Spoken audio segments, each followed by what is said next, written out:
All right, buckle up everyone, because today we're diving deep into the world of animation. Yeah, we're going to cover a lot of ground from how animation basically works to the different types and a quick trip through animation history. And to top it all off, we'll even get a taste of how to use Adobe Animate to create our own animations. It's all about bringing still images to life. So let's start with the basics, right? What exactly is animation? At its core, it's about creating the illusion of movement. It's tricking our brains into seeing a series of still images as a continuous motion. Like those flip books we used to make as kids. Exactly, you got it.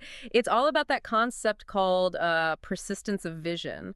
Our Yeah. brains hold on to an image for a split second even after it's gone. So when images flash by quickly enough, our brains blend them together and we see motion. You got it. It's like a visual magic trick, and it's the foundation of all animation. How many images does it take to pull off that magic trick?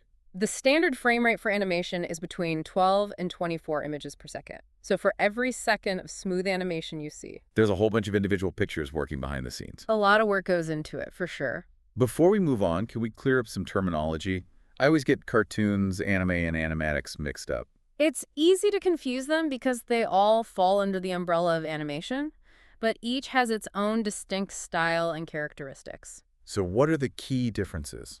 Cartoons like those classic Looney Tunes or SpongeBob, they often use exaggeration and humor, while anime, Which originated in Japan, right? right, anime has a really unique visual style. They often have complex stories and striking visuals, like those Studio Ghibli movies. Have you seen those? Oh, yeah. Spirited Away is one of my favorites. But what about animatics? Those always sounded mysterious to me. Think of them as rough drafts of animation. Animators use them to visualize the timing and flow of a scene before they go into the detailed animation process. So like a blueprint for the animation. Exactly. Okay, now that we've cleared that up, let's talk about types of animation. How many ways are there to create this illusion of movement? There are quite a few. There's stop motion animation, which is really cool. You manipulate physical objects like puppets or clay figures and take a picture after each tiny movement. So it's like creating a movie one frame at a time. Exactly. It's a really painstaking process, but it can create some really unique and memorable visuals, like, Tim Burton's The Nightmare Before Christmas. Oh, yeah. That's stop motion. I had no idea. What other types are there? There's 2D animation, like traditional hand-drawn animation or digital 2D animation using software like Adobe Animate. And then there's CGI, right? Computer-generated imagery. You got it. CGI is what brings those big-budget Pixar movies and video games to life. It's all done with computers. CGI has revolutionized animation. The possibilities seem endless.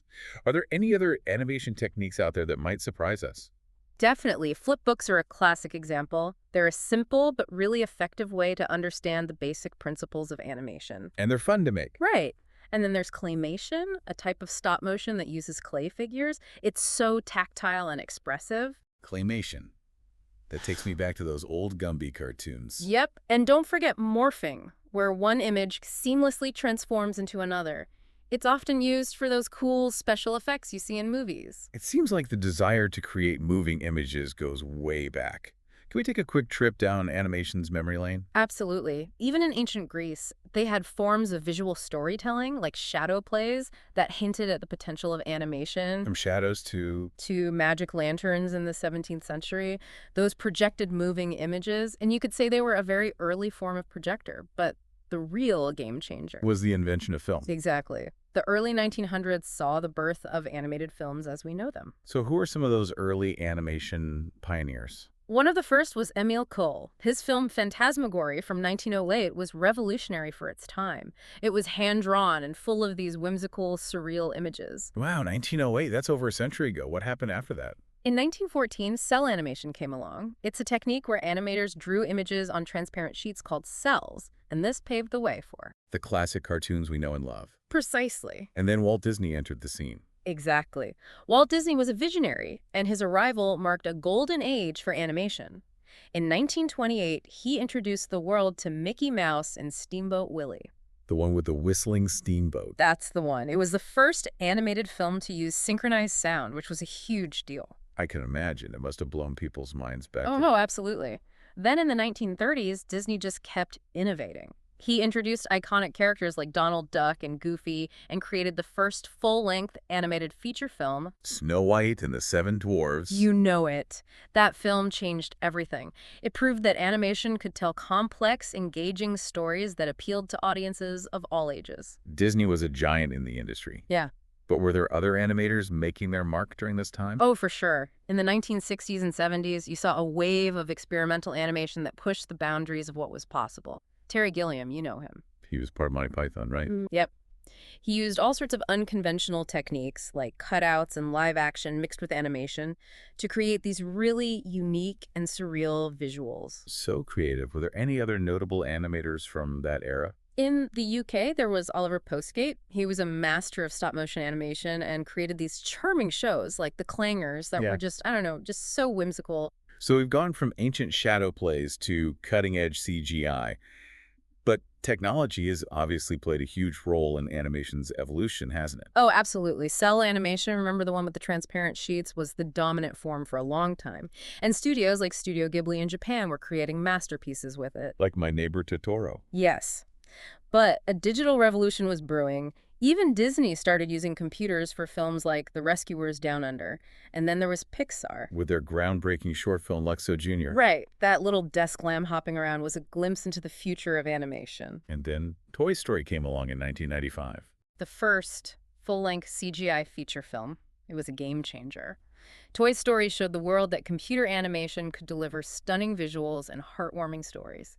And it really set the stage for the CGI-dominated animation landscape we see today. We've covered so much ground, but before we get to the digital tools, I want to talk about the principles that make animation so believable and engaging. I've heard about these 12 principles of animation, right? Yes, those principles are like the animator's Bible. They were developed by two legendary Disney animators, Frank Thomas and Ollie Johnston. What are they all about? They're basically guidelines for breathing life and personality into animated characters and objects, making them move in a way that feels natural and appealing. They sound essential. I'm ready to dive in and learn more about these principles. What's the first one? Well, it all starts with squash and stretch. So squash and stretch, huh? What's that all about?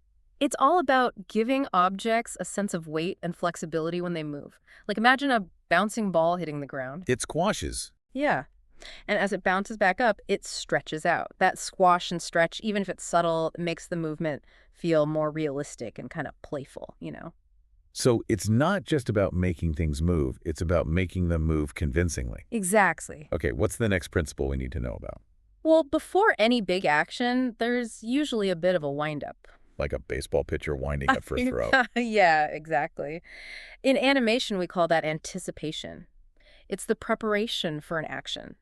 Like if a character's about to jump, they might bend their knees first or swing their arms back. So it's like giving the audience a visual cue that something's about to happen. Right.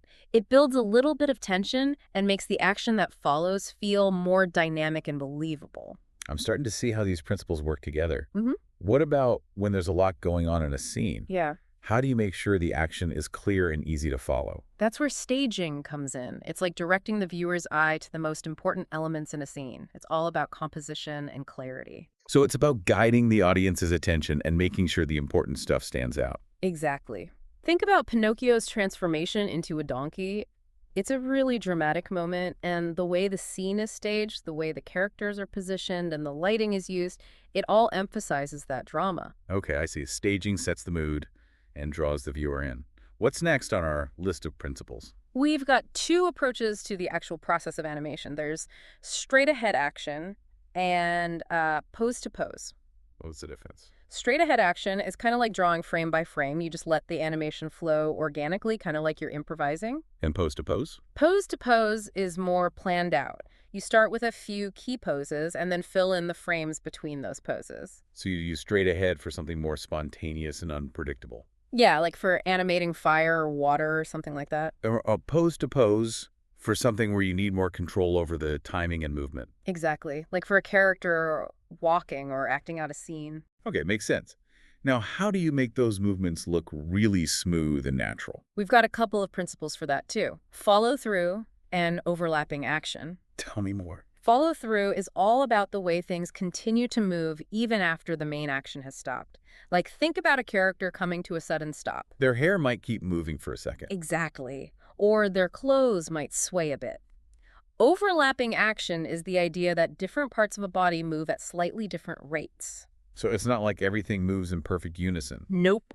Think about how someone walks. Their arms swing, their head bobs a bit, their hips sway. It all happens at slightly different times, and that's what makes the movement feel so natural. I'm starting to notice those details more in the animation I watch. What else should I be paying attention to? Slow in and slow out. It's a fancy way of saying that things don't just instantly start and stop moving. They accelerate and decelerate like a car. Right. So in animation, we add more frames at the beginning and end of a movement to create that sense of easing in and easing out. It makes the movement feel less robotic, Yeah. more organic. Yep. You got it. What about the paths that things take when they move? Do animators have a principle for that too? You bet. Arcs. Most movements in nature follow a curved path, not a straight line. Like, think about how a ball travels when you throw it. Right? Or the way a bird's wings move.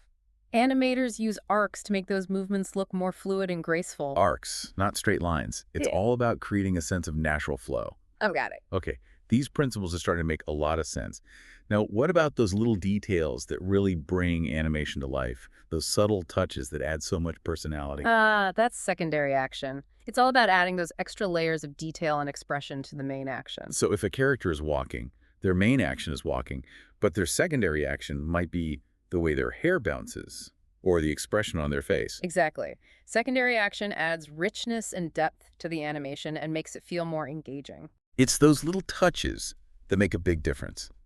Now, I can't forget about timing. That seems pretty important, right? Oh yeah, timing is crucial.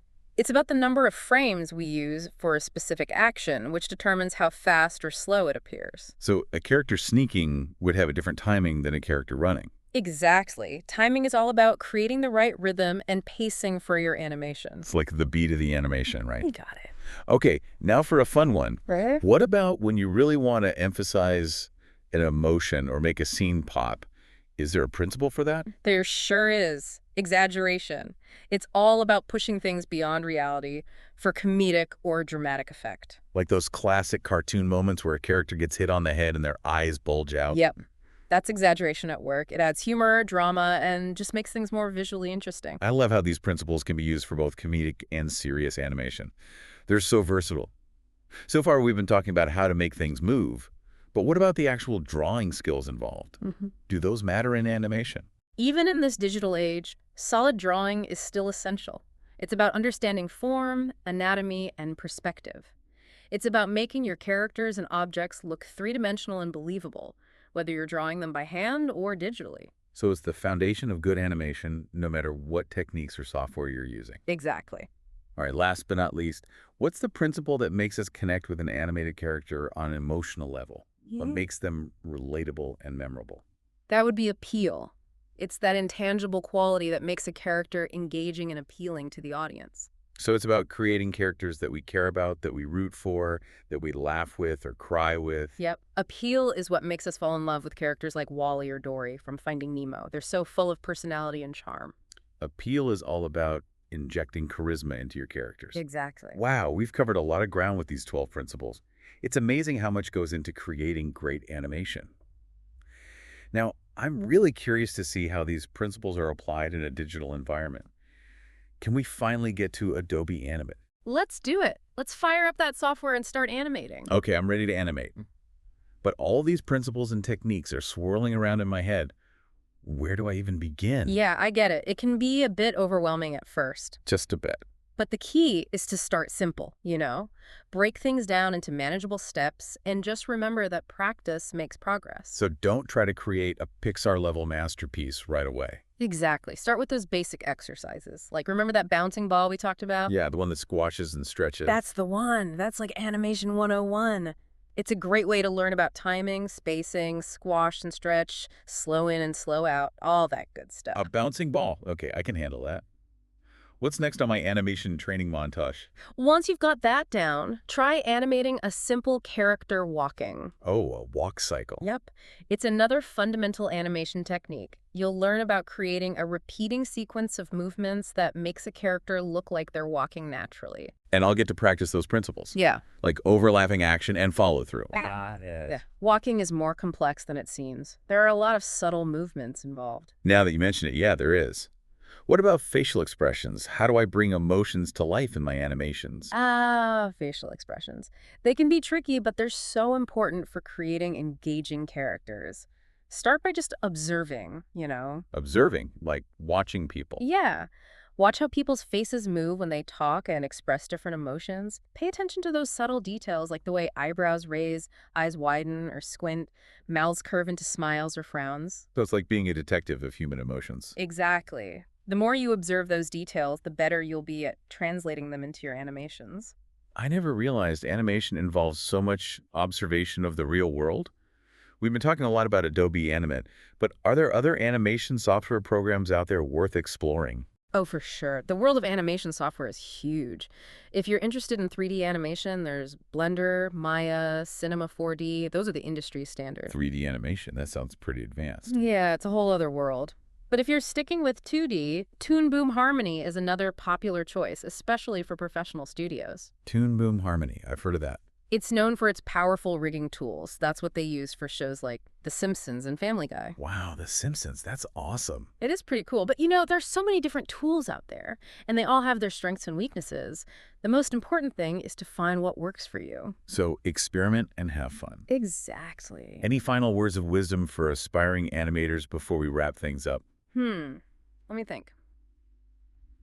I'd say never stop learning and experimenting. The world of animation is constantly evolving.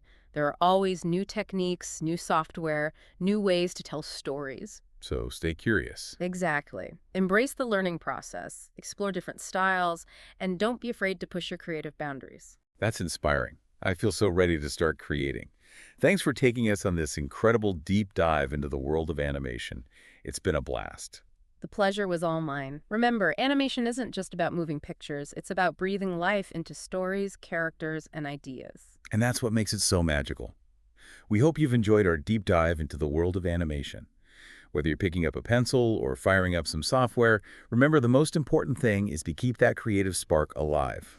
So go out there, experiment, and let your imagination run wild. Until next time, happy animating.